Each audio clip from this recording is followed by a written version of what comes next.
Materia gris. Stephen King. Hacía una semana que pronosticaban el vendaval del norte, que se materializó el jueves, y a las 4 de la tarde ya se habían amontonado 20 centímetros de nieve y no daba señales de amainar. Los 5 o 6 de siempre estábamos congregados alrededor de la estufa en el Night Owl de Henry, el único bar pequeño de este lado de Bangor que permanece abierto durante las 24 horas del día. Henry no tenía mucha clientela. Generalmente se limitaba a despachar cerveza y vino a los chicos de la universidad, pero se las apaña y no hay un local mejor que el suyo para que los jubilados inservibles como nosotros nos reunamos e intercambiemos información acerca de los que han muerto últimamente y de cómo el mundo se va al diablo. Esa tarde Henry estaba en la barra, y Bill Pelham, Bertie Connors, Carl Littlefield y yo estábamos encorvados alrededor de la estufa.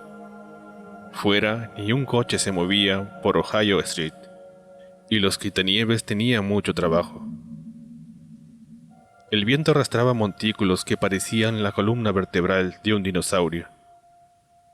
Durante toda la tarde Henry solo había tenido 3 parroquianos, y esto si contamos al ciego Eddie. Eddie tenía alrededor de 70 años y no es completamente ciego. En general tropieza con las cosas. Viene 1 o 2 veces por semana y se mete un pan bajo la chaqueta y se va con una expresión que parece decir: «He vuelto a engañarlos, estúpidos hijos de puta». Una vez Bertie le preguntó a Henry por qué no le ponía coto a esto. «Te lo diré», respondió Henry. «Hace algunos años la Fuerza Aérea pidió $20 millones para producir el modelo de un avión que habían diseñado. Bien, les costó 75 millones y el maldito trasto no despegó jamás. Eso sucedió hace 10 años, cuando Ed y yo éramos bastante más jóvenes. Y yo voté a favor de la mujer que patrocinó aquel proyecto. El ciego Eddie votó contra ella, y desde entonces le pago el pan». Bertie no parecía haber entendido muy bien la historia, pero se quedó rumiándola. En ese momento, volvió a abrirse la puerta, que dejó pasar una ráfaga de aire gris y frío, y entró un chico que golpeaba las botas contra el piso para desprender la nieve. Lo identifiqué enseguida. Era el hijo de Richie Granady, y al ver su cara, tuve la impresión de que acababa de pasar por un mal trance. Su nuez de Adán subía y bajaba convulsivamente, y sus facciones tenían un color de un encerado viejo. «Señor Parmalee», le dijo a Henry, mientras los ojos le giraban en las órbitas como cojinetes. «Tiene que ir a casa. Tiene que llevarle la cerveza e ir a casa. Yo no me atrevo a volver. Tengo miedo». «Calma, calma», dijo Henry, quitándose su delantal blanco de carnicero y contorneando la barra. «¿Qué sucede? ¿Tu viejo ha agarrado una mona?» Cuando dijo esto, recordé que hacía bastante tiempo que Richie no visitaba el bar. Generalmente venía una vez por día para llevarse una caja de cerveza más barata. Era un hombre alto y gordo, con carrillos que parecían lomos de cerdo y brazos como jamones. Richie siempre había sido un bebedor empedernido de cerveza, pero mientras trabajaba en el aserradero de Clifton, la asimilaba bien. Entonces ocurrió algo. Una trozadora piló mal la madera, o el mismo Richie preparó el accidente. Y Richie abandonó el trabajo, libre y despreocupado, mientras el aserradero le pagaba la indemnización. Una lesión en la espalda. Sea como fuere, se puso espantosamente obeso. En los últimos tiempos, no asomaba las narices por allí, aunque de vez en cuando veía a su hijo, que venía a comprar la caja de todas las noches. Un chico simpático. Henry le vendía la cerveza porque sabía que el muchacho se limitaba a obedecer las órdenes de su padre. Sí, agarró una mona. Asintió entonces el chico. Pero ese no es el problema. Es... Dios mío, qué horror. Henry se dio cuenta de que iba a llorar, de modo que se apresuró a decir: Carl, ¿puedes atender un rato el negocio? Por supuesto. Ahora, Timmy, ven conmigo a la trastienda y cuéntame qué sucede. Se fue con el chico y Carl se colocó detrás de la barra y se sentó en el taburete de Henry. Durante un tiempo nadie dijo nada. Los oíamos conversar en la trastienda, la voz profunda, pausada de Henry y después la tiplada de Timmy Granady, que hablaba atropelladamente. Por fin el chico se echó a llorar, y Bill Pelham se aclaró la garganta y empezó a cargar su pipa. Hace un par de meses que no veo a Richie, comenté. No te has perdido nada, Gruñó Bill. Vino a fines de octubre, manifestó Carl. Unos días antes de Todos los Santos, compró una caja de cerveza Schlitz. Estaba engordando pavorosamente. No había mucho más que agregar. El chico seguía llorando, pero al mismo tiempo hablaba. Fuera, el viento seguía aullando y ululando, y la radio anunció que por la mañana tendríamos más o menos otros 20 centímetros de nieve. Estábamos a medio de enero, y me pregunto si alguien había visto a Richie desde octubre, sin contar a su hijo, claro está. La conversación continuó durante un largo rato, pero finalmente Henry volvió a salir con el chico. Este se había quitado el abrigo, y en cambio Henry se había puesto el suyo. El chico comprimía un poco el pecho, como acostumbraba hacerlo la gente cuando ya ha pasado lo peor. Pero tenía los ojos enrojecidos, y cuando se volvía hacia alguien bajaba la vista. Henry parecía preocupado. Creo que haré subir a Timmy para que mi esposa le prepare un bocadillo de queso caliente o algo parecido. Quizás a un par de vosotros no os importaría acompañarme hasta la casa de Richie. Timmy dice que su padre quiere cerveza. Me dio el dinero. Trató de sonreír, pero solo consiguió esbozar una mueca enfermiza y desistió del esfuerzo. Claro que sí, dijo Bertie. ¿Qué marca de cerveza? Yo iré a buscarla. Trae la Harrow Supreme, contestó Henry. En la trastienda tenemos algunas cajas a precio rebajado. Yo también me levanté. Tendríamos que ir Bertie y yo. Con este tiempo, la artritis de Carl se pone insoportable, y Billy Pelham ya no maneja bien el brazo derecho. Bertie trajo las latas de Harrows, embaladas en grupos de 6, y yo metí 2 docenas en una caja, mientras Henry llevaba al chico arriba, al apartamento del primer piso. Bien se puso de acuerdo con su señora y volvió a bajar, echando una mirada por encima del hombro para asegurarse que la puerta de arriba estaba cerrada. ¿Qué sucede?, preguntó Billy ansiosamente. ¿Richie le pegó una paliza al chico? No, respondió Henry. Prefiero no decir nada por ahora, os parecería absurdo. Sin embargo, os mostraré algo. El dinero que trajo Timmy para pagar la cerveza. Sacó del bolsillo 4 billetes de $1, cogiéndolos por un ángulo, y enseguida justifiqué esta precaución. Se hallaba totalmente cubierta de una sustancia gris, viscosa, parecida a la baba que se forma en la superficie de las conservas descompuestas. Los depositó sobre la barra con una sonrisa rara y le ordenó a Carl: no permitas que los toquen. No sé si la mitad de lo que dice el chico es cierto. Y se encaminó hacia el fregadero contiguo al mostrador y se lavó las manos. Me levanté, me puse el chaquetón y la bufanda, abroché la prenda hasta arriba. Habría sido una tontería coger el coche. Richie vivía en un edificio de departamentos situado en el extremo de Curve Street, muy cerca de allí, y en el último punto que tocaba el quitanieves. Cuando salimos, Bill Pellan gritó a nuestras espaldas: «¡No os descuidéis!». Henry hizo un gesto de sentimiento. Depositó la caja de Harrow sobre la carretilla que dejó junto a la puerta y nos dispusimos a salir. El viento era cortante como una sierra, y levanté inmediatamente la bufanda para cubrirme las orejas. Nos detuvimos un segundo en el portal mientras Bertie se calzaba los guantes. Tenía una mueca de dolor en la cara y comprendía lo que sentía. Estaba bien que los jóvenes esquiaran durante el día y pasaran la mitad de la noche corriendo carreras con esos malditos trineos aerodinámicos.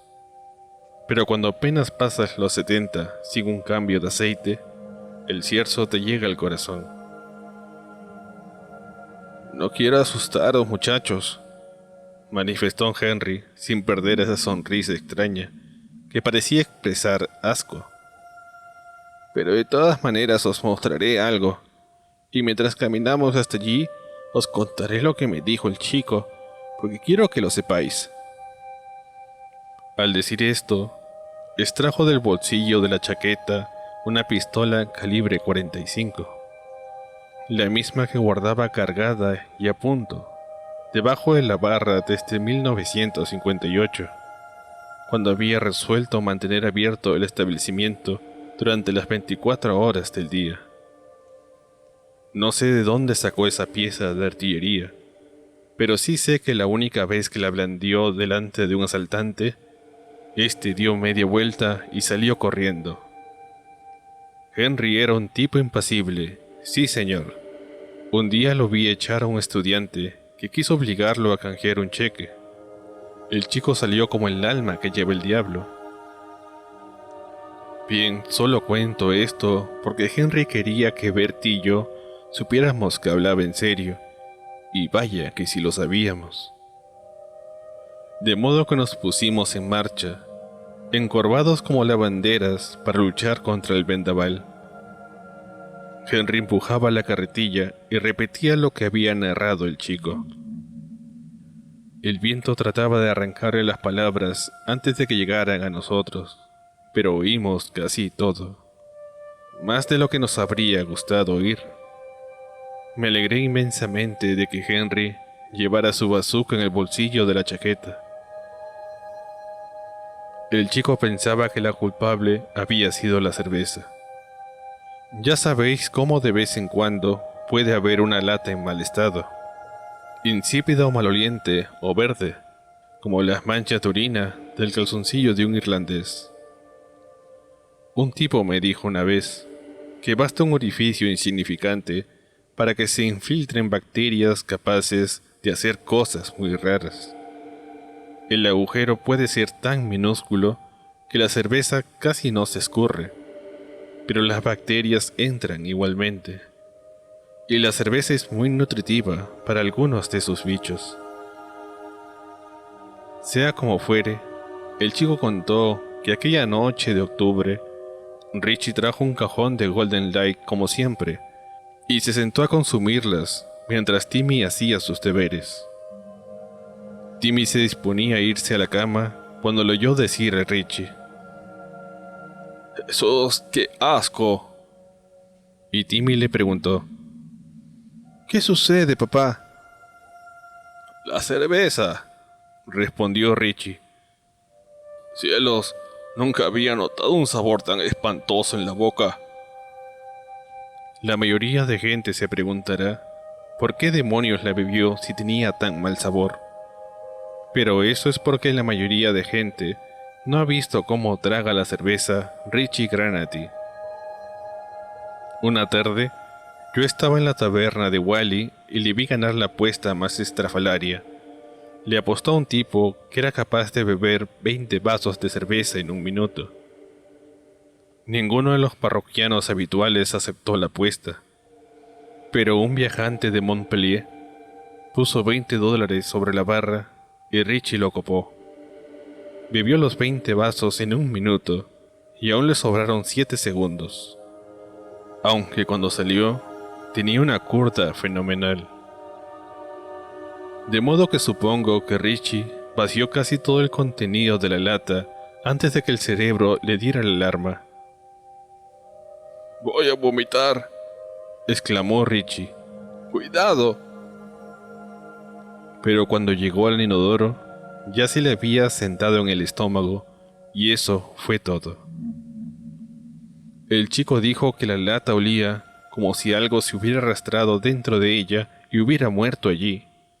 Además tenía un poco de espuma gris alrededor de la tapa. 2 días más tarde, cuando el chico volvió de la escuela, encontró a Richie sentado frente al televisor, mirando los cereales lacrimógenos de la tarde, con todas las persianas bajas. «¿Qué pasa?», preguntó Timmy, porque Richie casi nunca regresaba a casa antes de las 9. «Estoy viendo TV», contestó Richie. «Hoy no tenía ganas de salir». Timmy encendió la bombilla del fregadero y Richie le gritó: «¡Apaga esa maldita luz!». Timmy obedeció sin preguntar cómo se las arreglaría para hacer sus deberes en la oscuridad. Cuando Richie estaba de mal humor, nadie le preguntaba nada. «Y vete a buscarme una caja de cerveza», agregó Richie. «El dinero está sobre la mesa». Cuando el chico volvió, su padre todavía estaba sentado en las tinieblas, aunque ahora también estaba oscuro afuera, y había apagado el televisor. El chico empezó a asustarse. Bueno, ¿a quién no le pasaría lo mismo? Nada más que un apartamento en sombras y tu padre sentado en un rincón como un bulto. De modo que depositó la cerveza sobre la mesa, porque sabía que a Richie no le gustaba muy fría, y cuando se acercó a su padre, empezó a sentir una especie de olor a podrido, como el de un queso olvidado sobre el mostrador durante el fin de semana. Pero no hizo ningún comentario ni se sorprendió, porque el viejo nunca había sido lo que se llama una persona higiénica. En cambio se encerró en su habitación y cerró la puerta e hizo sus deberes. Y al cabo de un rato oyó el ruido del televisor y el chasquido de la primera lata de la noche. Todo siguió igual durante 1 o 2 semanas. El chico se levantaba por la mañana e iba a la escuela, y cuando volvía a casa, Richie estaba frente al televisor y el dinero para la cerveza descansaba sobre la mesa. Además, en el departamento reinaba un olor cada vez más pestilente. Richie no levantaba nunca las persianas, y hacia mediados de noviembre le prohibió a Timmy que estudiara en su habitación. Argumentó que no soportaba la luz que se colaba por debajo de la puerta. De modo que Timmy empezó a ir a estudiar a la casa de un amigo cerca de allí, después de comprarle la cerveza a su padre. Hasta que un día, cuando Timmy volvió de la escuela, eran las 4 y casi era de noche, Richie le dijo: «Enciende la luz». El chico encendió la bombilla del fregadero y se quedó atónito al ver que Richie estaba envuelto en una manta. «Mira», murmuró Richie, y asomó una mano debajo de la manta. Pero no era en absoluto una mano. Algo gris. Fue lo único que el chico atinó a decirle a Henry. No parecía en absoluto una mano, solo un muñón gris. Bien, Timmy Granati se asustó. «¿Qué te sucede, papá?», preguntó. Y Richie contestó: «No lo sé, pero no duele, es casi agradable». Entonces Timmy exclamó: «Voy a llamar al Dr. Westphal». Y la manta empezó a temblar de un extremo a otro, como si algo abominable se estuviera estremeciendo íntegramente allí debajo, y Richie siseó. Bien, sueños, si lo haces te tocaré y terminarás así. Y apartó fugazmente la manta de su rostro. Ya estábamos en la intersección de Harlow y Cover Street, y yo tenía más frío que el que marcaba cuando salimos el termómetro de Orange Crush adosado a la pared de Henry. Nadie quiere creer este tipo de cosas, y sin embargo, hay fenómenos muy extraños en el mundo. Una vez conocí a un tipo llamado George Kelson, que trabajaba en el departamento de obras públicas de Bangor. Había pasado 15 años reparando tuberías de agua y cables de electricidad y cosas parecidas, hasta que un día renunció sencillamente, 2 años antes de jubilarse. Frankie Galeman, que era amigo suyo, contó que un día George bajó a la alcantarilla de Essex, bromeando y riendo como de costumbre, y que 15 minutos después volvió a salir con el cabello blanco como la nieve y con los ojos desorbitados, como si hubiera espiado por la ventana que comunicaba con el infierno. Fue directamente al garage del departamento de obras públicas y marcó su tarjeta en el reloj y se marchó a la taberna de Wiley y empezó a beber. El alcohol había acabado con él 2 años más tarde.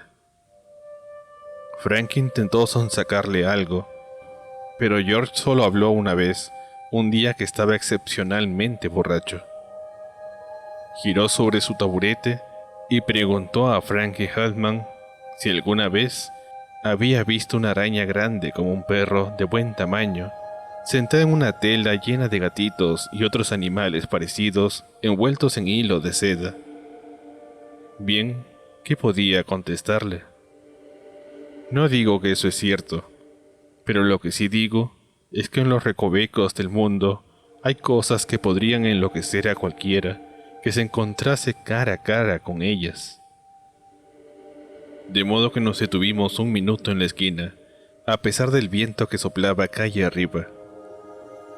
¿Qué vio?, inquirió Bertie.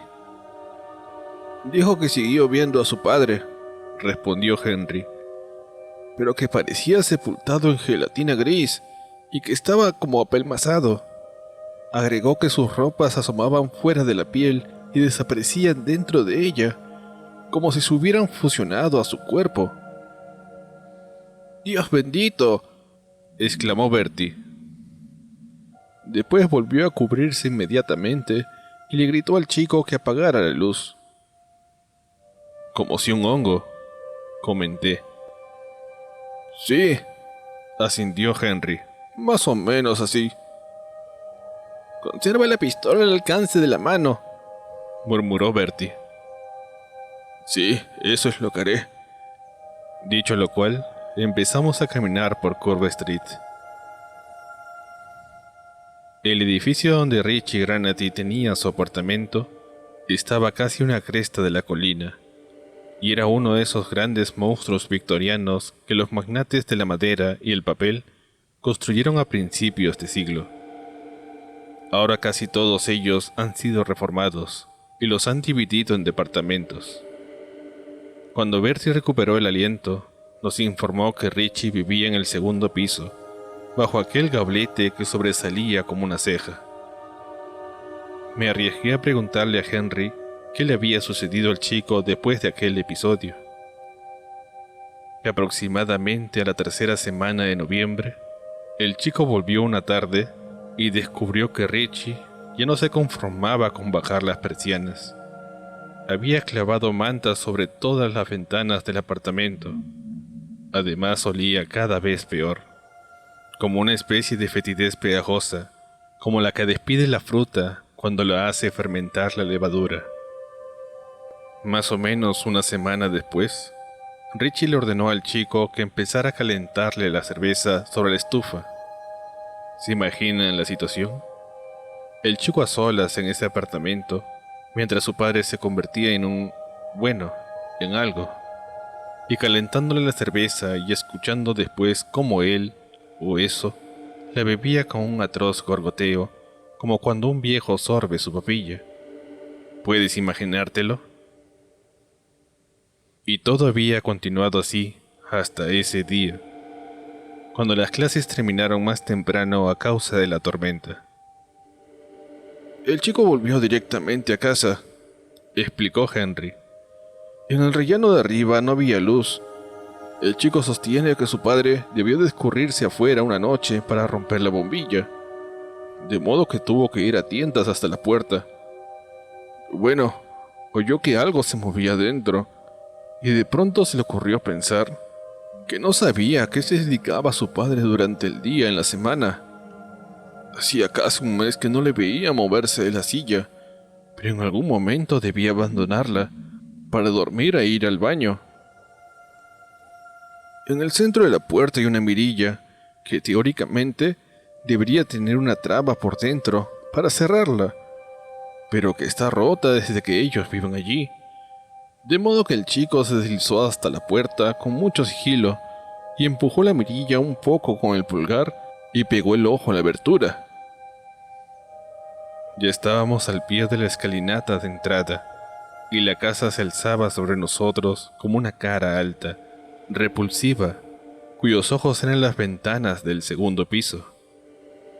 Miré hacia arriba y ciertamente las dos ventanas estaban negras como la boca del lobo, como si alguien las hubiera cubierto con mantas o las hubiera pintado. Tuvo que dejar pasar un minuto para que su ojo se acostumbrara a la penumbra, hasta que al fin vio un gran bulto gris que no tenía ninguna semejanza con un hombre, que se arrastraba por el suelo, dejando atrás un rastro de sustancia gris y pegajosa, y después estiró un brazo, o algo que hacía las veces de brazo, y desprendió una tabla de la pared y extrajo un gato. Bertie se golpeaba las manos una contra otra, y en la calle hacía un frío de 1000 demonios, pero todavía ninguno de nosotros estaba preparado para subir. «Un gato muerto», prosiguió Henry, «que se había podrido». El chico dijo que parecía hinchado y rígido, infestado de diminutas formas blancas reptantes. «¡Basta!», susurró Bertie. «¡Por el amor de Dios!». Y después su padre se lo comió. Intenté tragar y sentí un sabor grasiento en la garganta. Fue entonces cuando Timmy echó la mirilla, concluyó Henry con voz baja, y echó a correr. «No creo que pueda subir allí», balbució Bertie. Henry permaneció callado. Se limitó a mirarnos alternativamente a Bertie y a mí. «Creo que lo mejor será que subamos», manifesté. «Tenemos la cerveza de Richie». Bertie no contestó, así que subimos por la escalinata y entramos en el zaguán. Lo olí enseguida. ¿Sabéis cómo huele una fábrica de sidra en verano? Es imposible hacer desaparecer el olor de las manzanas, pero en otoño dicho olor es agradable, porque tiene un dejo ácido e intenso que hace cosquillear la nariz. Pero en verano resulta repugnante, y este olor era idéntico a aquel otro, aunque un poco peor.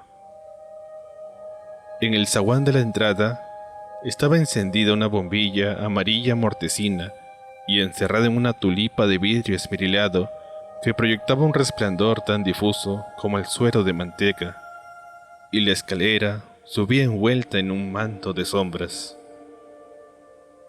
Henry detuvo la carretilla, y mientras él levantaba la caja de cerveza, yo pulsé el interruptor situado al pie de la escalera, que controlaba la luz del primer rellano. Pero tal como había dicho el chico, no funcionaba. Bertie balbuceó. «Yo cargaré la cerveza. Tú te harás cargo de la pistola». Henry no discutió. Entregó la cerveza y empezó a subir. Henry a la cabeza, después yo, y Bertie en la retaguardia con la caja en brazos. Cuando llegamos al rellano del primer piso, la pestilencia era mucho más fuerte. Manzanas podridas, todas fermentadas, y acompañándolas insidiosamente un hedor aún más mefítico. Cuando vivía en Levant, hubo una época en la que tuve un perro llamado Rex. Un buen chucho, pero muy torpe para esquivar los coches. Una tarde, mientras yo estaba en el trabajo, lo atropelló un coche y se arrastró debajo de la casa y murió allí. Dios mío, qué fetidez. Tuve que acabar metiéndome yo también abajo para sacarlo como una estaca. El segundo hedor se parecía a ese, infestado de moscas y pútrido, y tan inmundo como una mazorca de maíz descompuesta. Hasta ese momento, había seguido pensando que tal vez se trataba de una broma extravagante, pero entonces me di cuenta de que no lo era. ¡Santo cielo! ¿Por qué los vecinos no echan a Richie?, exclamé. ¿Qué vecinos?, preguntó Henry, y volvió a esbozar una sonrisa extraña. Miré en torno y vi que el pasillo tenía un aspecto polvoriento y abandonado, y que las puertas de los 3 apartamentos del primer piso estaban cerradas y clausuradas. Me pregunto quién es el casero, murmuró Bertie, apoyando la caja sobre el poste de la baranda mientras recuperaba el aliento. ¿Gaitú? Me sorprende que no lo desaloje. ¿Quién crees que se atrevería a subir allí para expulsarlo?, preguntó Henry. ¿Tú? Bertie no contestó. Finalmente empezamos a subir el último tramo de escalera, que era más angosto y empinado que el anterior. También hacía más calor. A juzgar por el ruido, todos los radiadores de la casa estaban crujiendo y siseando. El olor era nauseabundo, y empecé a tener la impresión de que alguien me revolvía las tripas con una vara. Arriba nos encontramos con un corto pasillo y con una puerta en cuyo centro había una pequeña mirilla. Bertie lanzó una exclamación ahogada y susurró: «¡Mirad por dónde estamos caminando!». Miré hacia abajo y vi la sustancia pegajosa que cubría el suelo y el corredor. Aparentemente allí había habido una alfombra, pero la baba gris la había corroído. Henry se acercó a la puerta y nosotros le seguimos. Ignoro lo que sentía Bertie, pero yo temblaba como una hoja. Sin embargo, Henry no vaciló en ningún momento. Levantó la pistola y golpeó la puerta con la culata. «¡Richie!», exclamó, y su voz no dejó traslucir ni una pizca de miedo, a pesar de que sus facciones tenían una palidez mortal. «Soy Henry Parmalee, de Lead Owl. Te he traído tu cerveza». Nadie contestó durante más o menos un minuto, y por fin una voz dijo: ¿Dónde está Timmy? ¿Dónde está mi hijo? Casi eché a correr en ese mismo momento. La voz no era ni remotamente humana. Tenía un timbre raro y bajo y gorgoteante, como si quien la producía estuviera hablando con la boca llena de sebo. «Está en mi tienda, alimentándose decorosamente», respondió Henry. «Está flaco como un gato vagabundo, Richie». Durante un rato no se oyó nada, y luego nos llegaron unos horribles chasquidos húmedos, como los que podría producir un hombre calzado con unas botas de goma al caminar por el limo. Después, la misma voz deteriorada habló desde el otro lado de la puerta. «Abre la puerta y empuja la cerveza por la rendija», ordenó.